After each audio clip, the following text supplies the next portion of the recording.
Bangladesh fascist Sheikh হাসিনার দল আওয়ামী লীগ ইতিমধ্যে সরকার কর্তৃক নিষিদ্ধ গণহত্যার অভিযোগকে নিষিদ্ধ করা হয়েছে। সেই নিষিদ্ধ সংগঠনের কিছু ফ্যাসিস্ট দোষের এই সুপ্রিম কোর্টে বিশৃঙ্খলা করার চেষ্টা করতেছে। আজকে জাতীয়তাবাদী আইনজীবী ফোরাম সেই বিশৃঙ্খলার প্রতিবাদে এখন আমরা বিক্ষোভ মিছিল এবং এই ফ্যাসিস্টের কোনো ক্রমে ভোট চোরদের কোনো ক্রমে আইন অঙ্গনে আর ঢুকতে দেওয়া হবে না।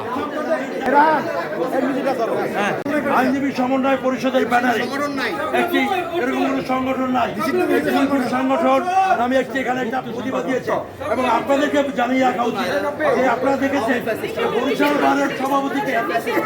বারের সভাপতিকে আইনজীবী ফোরামের যুগ্ম আহ্বায়ক বরিশাল বারের নির্বাচিত সভাপতি সাদিকুর রহমান লিঙ্কনকে তার চেম্বার থেকে অর্থাৎ অফিস রুম থেকে গ্রেফতার করা হয়েছে।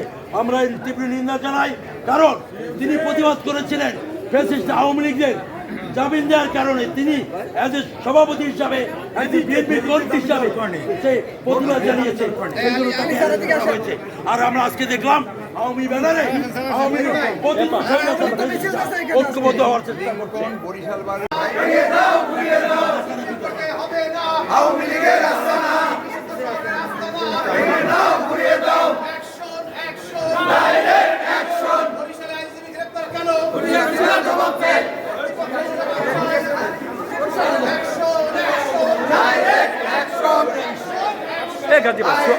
Action!